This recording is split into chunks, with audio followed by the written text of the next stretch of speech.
नमस्कार, स्वागत आपका। मैं हूं आपके साथ अनंत। कश्मीर को लेकर केंद्र की नीतियां और सख्त हो गई हैं। गृहमंत्री राजनाथ सिंह और सेनाध्यक्ष जनरल बिपिन रावत ने साफ कर दिया कि वो किसी भी हालत में नरमी नहीं बरतेंगे। पाकिस्तान सीमा पर तनाव की स्थिति को लेकर गृहमंत्री राजनाथ सिंह ने कहा कि प्रधानमंत्री मोदी के नेतृत्व में जो सरकार काम कर रही है वो किसी भी सूरत में देश का मस्तक झुकने नहीं देगी।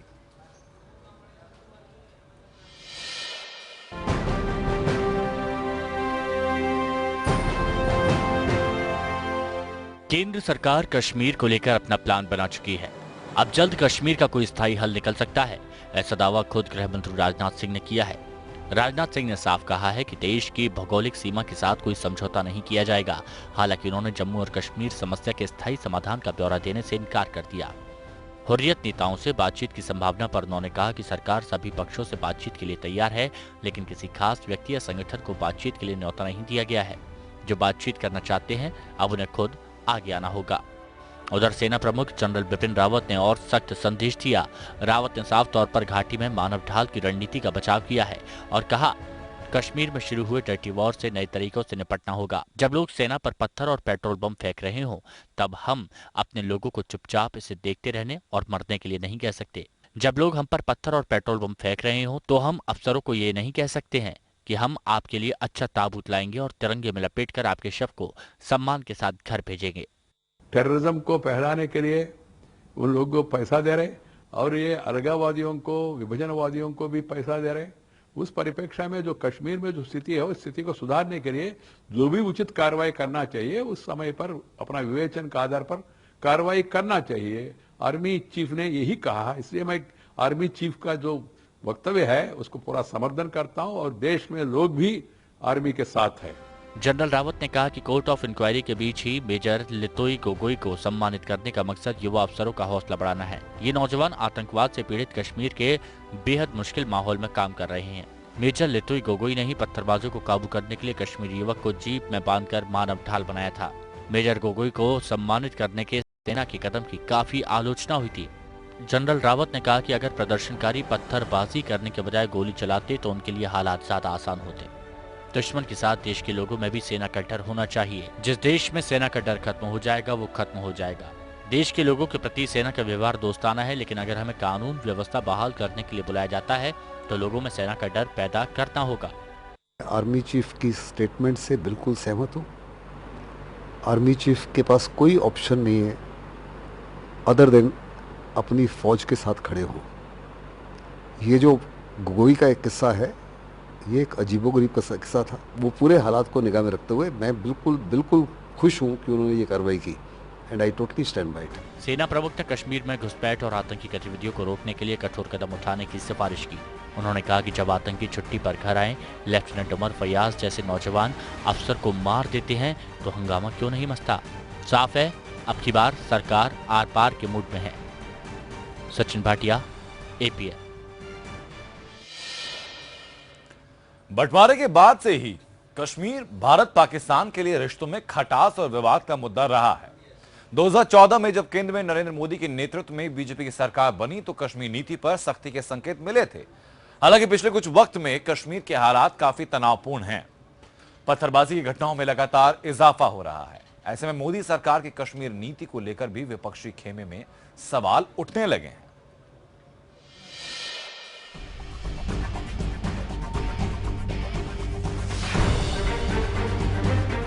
मोदी सरकार बनने के साथ साथ ही ये साफ संकेत मिलने लगे थे कि अब कश्मीर में ढुलमुल रवैया नहीं चलेगा। आइए आपको दिखाते हैं वो 10 संकेत जिससे हालात आज यहाँ तक पहुँचे हैं। गृह मंत्री राजनाथ की प्रतिक्रिया। गृह मंत्री राजनाथ सिंह ने कश्मीर समस्या को हल करने का दावा किया है। उन्होंने कहा है कि मोदी सरकार कश्मीर समस्या का स्थायी समाधान निकालेगी और इसके लिए उनका प्लान तैयार है। पहली बार आर्मी चीफ का सख्त बयान। आर्मी चीफ बिपिन रावत ने पहली बार सीधे तौर पर कश्मीरों में पत्थरबाजी करने वालों पर अटैक किया है। उन्होंने एक इंटरव्यू में पत्थरबाजों को सीधे चुनौती देते हुए कहा कि वे पत्थर की जगह हथियार चलाएं ताकि मैं जो करना चाहूं वो कर सकूं। उन्होंने कहा कि जब पत्थर और बम फेंके जाएंगे तो मैं अपने जवानों से केवल इंतजार करने और मरने के लिए नहीं कह सकता। आर्मी चीफ ने पत्थरबाजों से निपटने के लिए मानव ढाल बनाने के कदम को सही ठहराया। गोगोई का सम्मान कर सेना का मनोबल बढ़ाना। कश्मीर में पत्थरबाजों से निपटने के लिए एक युवक को जीप से बांधकर ढाल की तरह इस्तेमाल करने वाले मेजर लितुल गोगोई का सेना ने सम्मान किया। सेना ने अपने इस कदम से न सिर्फ पत्थरबाजों के इरादे को पस्त करने की दिशा में कदम उठाया, बल्कि जवानों का हौसला भी बढ़ाया। गोगोई के अलावा कश्मीर निवासी लेफ्टिनेंट उमर फयाज की शहादत के बाद घाटी के नौजवानों को सकारात्मक संदेश देने की कोशिश की गई। सेना ने घाटी में एक स्कूल का नाम बदलकर शहीद लेफ्टिनेंट उमर फयाज के नाम पर रखा है। साथ ही उनके परिवार को 75 लाख रुपए का चेक भी दिया गया। बुरहान वानी के बाद उसके उत्तराधिकारी का एनकाउंटर। जून 2016 में सेना और जम्मू कश्मीर पुलिस ने ज्वाइंट ऑपरेशन में हिजबुल मुजाहिदीन के पोस्टर बॉय और टॉप कमांडर बुरहान वानी को ढेर किया था। इसके बाद घाटी में तनाव की स्थिति पैदा हो गई और पत्थरबाजों की घटनाओं में तेजी आ गई।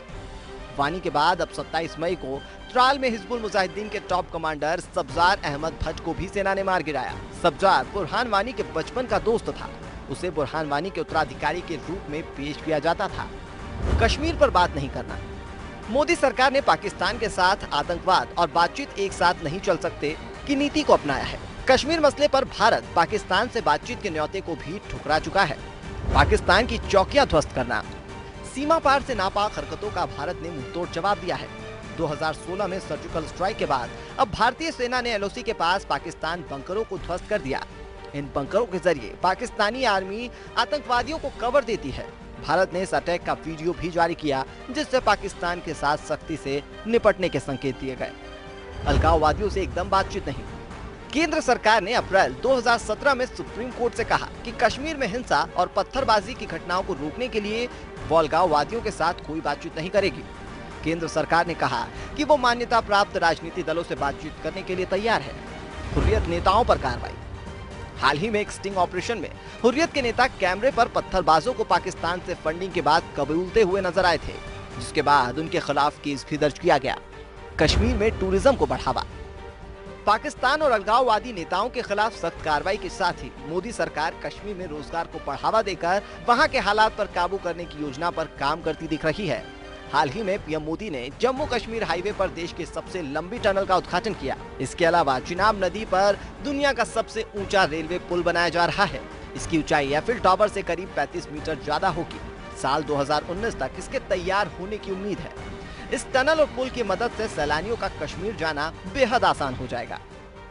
सेना में भर्तियां। कश्मीर में पत्थरबाजी की घटनाओं को नौजवान अंजाम देते हैं। हाल ही में वहां के स्कूली छात्र भी पत्थरबाजी करते हुए नजर आए।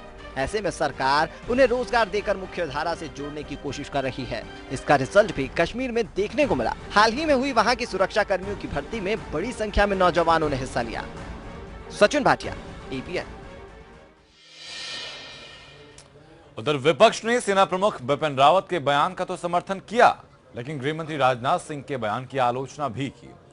विपक्ष का कहना है कि केंद्र की नीतियों के चलते ही आज कश्मीर की हालत बिगड़े हैं। आर्मी चीफ जनरल रावत ने जो स्टेटमेंट दिया है वो उससे सहमत हैं। आर्मी में सेना से जुड़े हुए लोगों के मनोबल किस तरह से बना के रखा जाए ताकि वो हर परिस्थिति का सामना करने के लिए तैयार रहें, ये तो सेना अध्यक्ष तय करेंगे और वही उसे लागू करेंगे। मैं समझता हूं कि सेना अध्यक्ष को इस मामले में पूरी छूट होनी चाहिए। नहीं, आर्मी के शौर्य और पराक्रम के हम प्रशंसक रहे हैं। कभी कभी सैनिक बलों के द्वारा किए गए अनकंफर्टेबल कार्यों को भी हम क्रिटिसाइज नहीं कर पाते हैं। इसलिए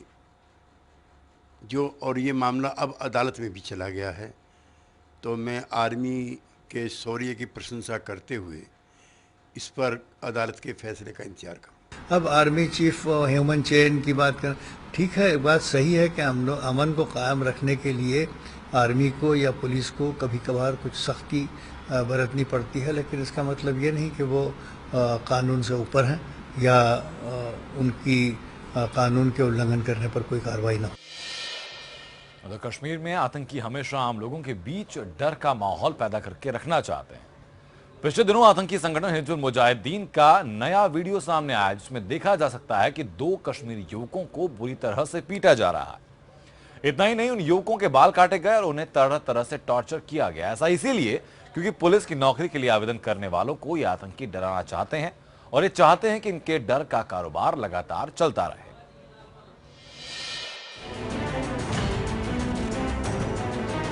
ये तस्वीरें कश्मीर के पुलवामा के त्राल इलाके की है। इन तस्वीरों में साफ दिख रहा है कि किस तरह नौजवानों को टॉर्चर किया जा रहा है।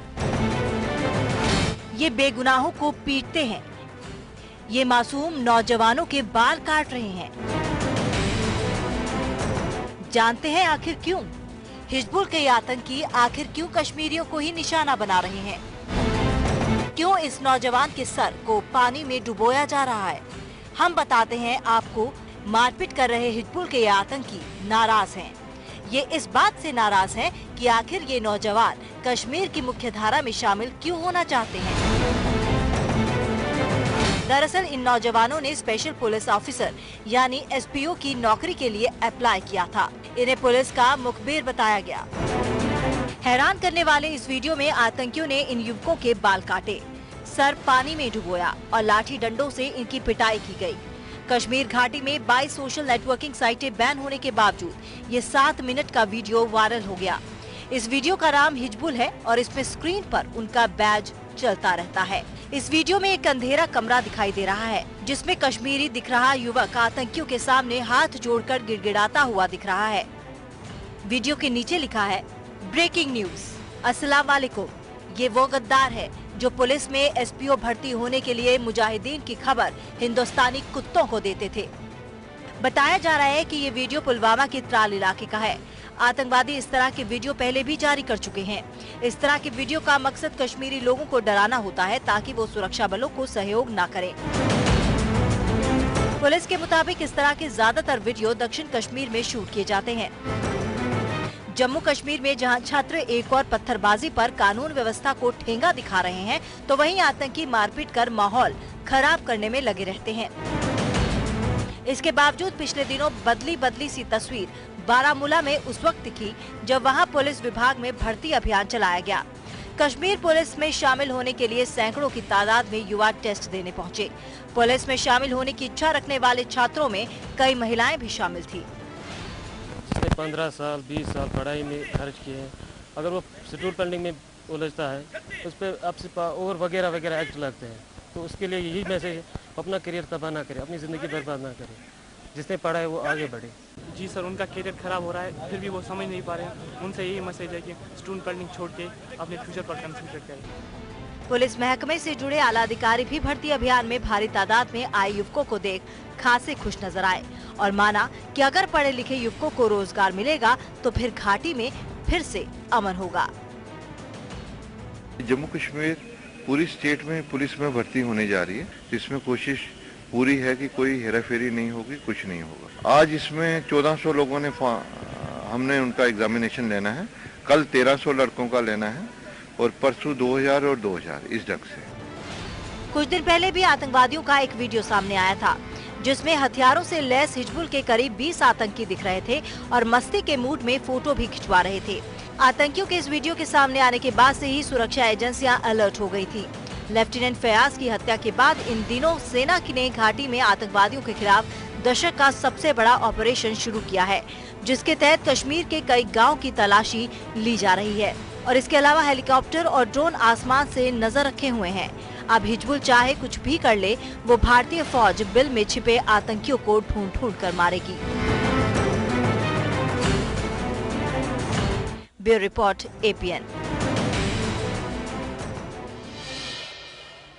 कश्मीर के अलगाववादी नेता भारत को अपना दुश्मन मानते हैं। इन नेताओं को पाकिस्तान से हर तरह की मदद मिलती है। वहां से मिलने वाली आर्थिक मदद से ये भारत विरोधी गतिविधियां करते हैं। APN आपको बता रहा है हुर्रियत और उससे जुड़े नेताओं की पूरी कहानी इस रिपोर्ट में।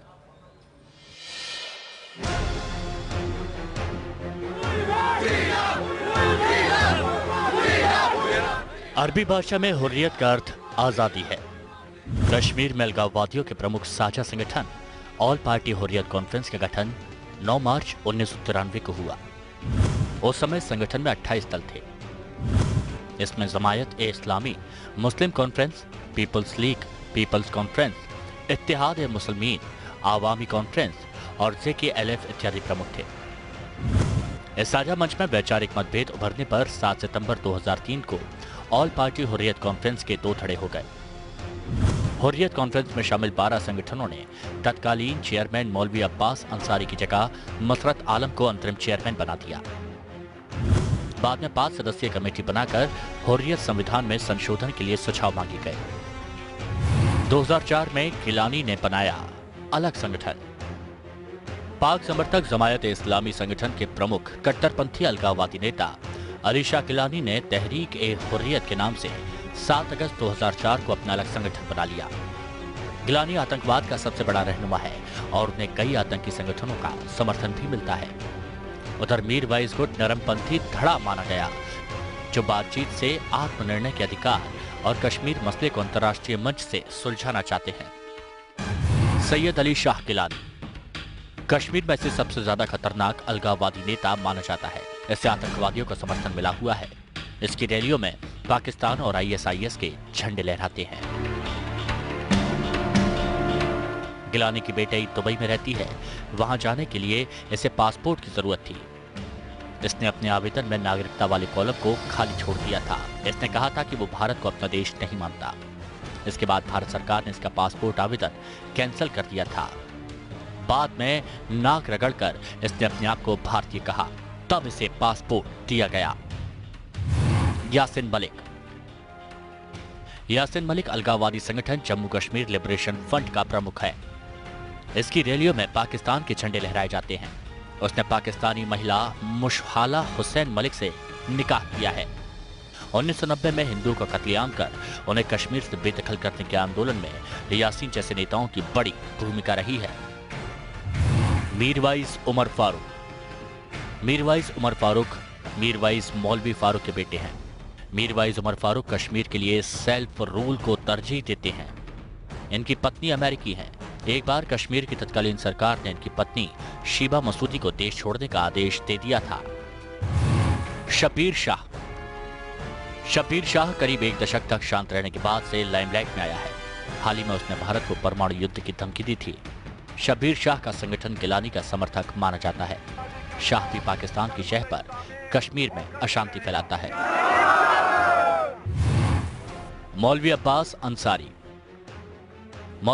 अंसारी के हुर्रियत कॉन्फ्रेंस का अध्यक्ष बनने के बाद इसमें 2 धड़े हो गए थे। इसके बाद उसने पद से इस्तीफा दे दिया था। आमतौर पर उमर फारूक का साथ देने वाला अब्बास इस संगठन का मास्टरमाइंड कहा जाता है।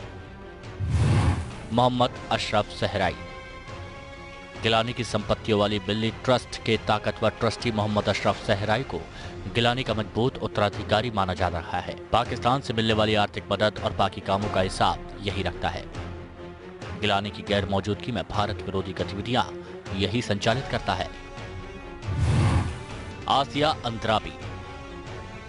अंद्राबी भी एक देशद्रोही है। आसिया अंद्राबी हुर्रियत की महिला विंग दुख्तरान ए मिल्लत की चीफ है और जानी मानी अलगाववादी नेता है। इस संगठन का उद्देश्य कश्मीर में इस्लामिक कानून लाया जाए और इसे भारत से अलग किया जाए है। Bureau report APN। और फिलहाल इस बुलेटिन में सिर्फ इतना रुकेंगे ब्रेक के लिए। उस पार खबरें APN पर लगातार जारी रहेंगी।